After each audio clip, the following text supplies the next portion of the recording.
I'm gonna be honest, I'm just gonna kind of wing this. I've been doing some stuff for Trans Day of Remembrance lately, so I'm like, I feel like I'm pretty ready for this type of thing. Anyways, all right, here we go.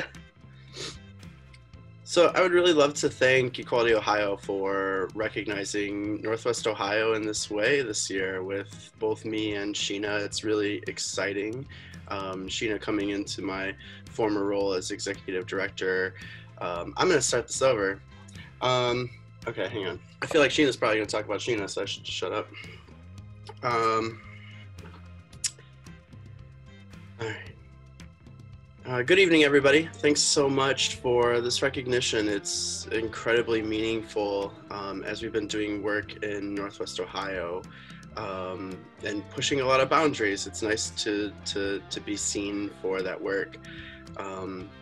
I moved back to the Toledo area when I was working on the national marriage campaign and partnering with Equality Ohio at that time, and really got connected to their work and learned about what was happening at the statewide level, and really happy to be able to participate here in the Northwest Ohio region. Since moving back, we've been able to pass the country's most restrictive ban on conversion therapy, which is something I'm extremely proud of. We now have marriage equality. We need to make sure that we monitor it and make sure that we prevent whatever could potentially happen at the Supreme Court level, of course, from happening. But things are looking good, and every day is looking like a brighter future for LGBT Ohioans, and I'm proud to be a part of that fight. And I'm proud to have jumped into the elected arena as well, which I think that many of us should consider. Ohio, although being extremely red, is dotted all over the place by queer Ohioans who are stepping up to fight for their communities. And it's the most enriching experience that I've ever had. I didn't think that I would ever want to learn about storm drains, but it's incredibly enlightening to understand how all of these things impact all of our lives collectively.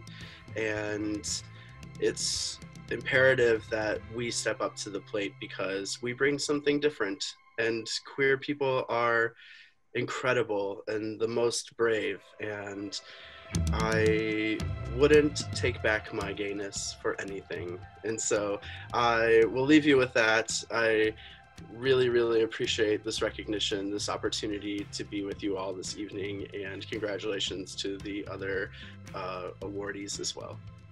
I believe that advocacy is about empathy and understanding and placing yourself in somebody else's shoes, because oftentimes we're not necessarily advocating just for ourselves.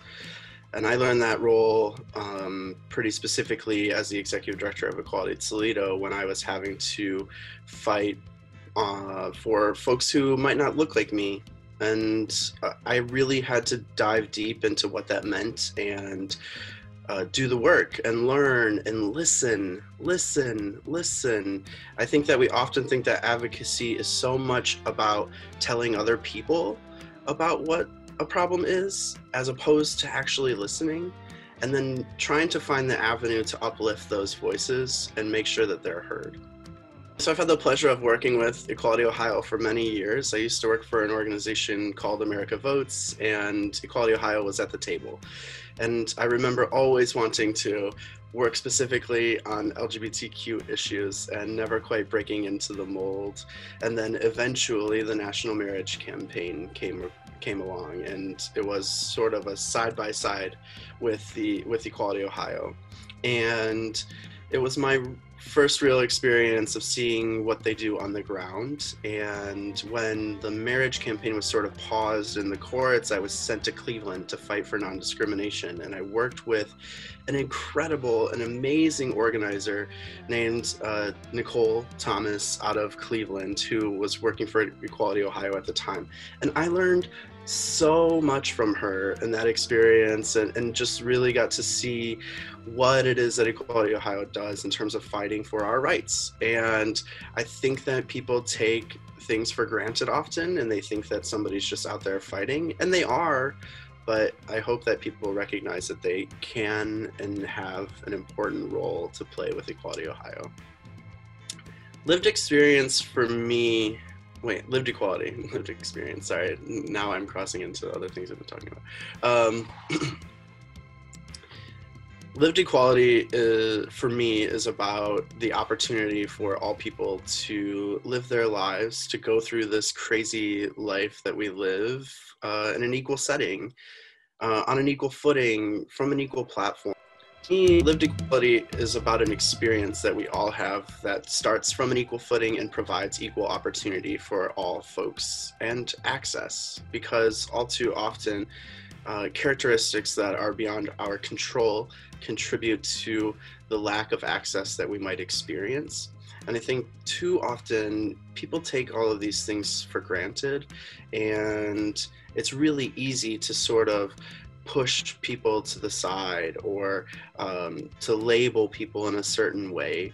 And it takes characteristics about them that they can't control and puts it at the forefront. There's a lyric by Janelle Monáe where she says, if you were blind, maybe you would see me better. And it's about her being Black and what that means, and that people automatically have some type of impression about who she is and what she's going to be saying. And for all of us who come from the queer world, we get that imposed on us on a daily basis. And so lived equality would be eliminating these characteristics about ourselves that prevent other folks from understanding who we are.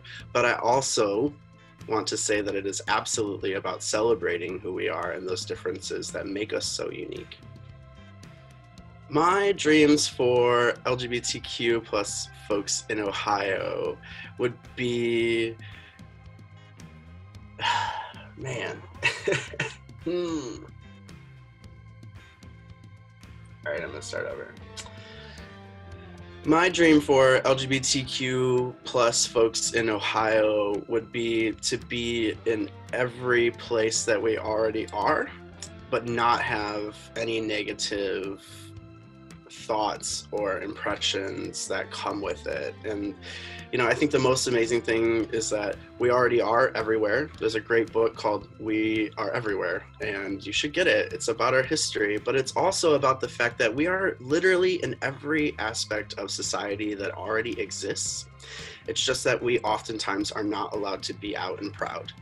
And being out and proud is a total privilege, and I want that privilege to be broken. I want it to be eliminated so people don't have to worry about coming out. The trauma of coming out every day is real, and these experiences limit where we see ourselves, where we think we can go, where we think we can be. And I want all of you to know and understand that you can do anything that you want to do, and you should. You're special, you're amazing, you're brave, and it's an incredible thing to be an LGBTQ person, and I certainly wouldn't take it back, but my hope for our future is that we can absolutely continue to be ourselves and be proud about who we are, and also just be everywhere and be exactly who we're meant to be. For a long time, I didn't think that I could be, an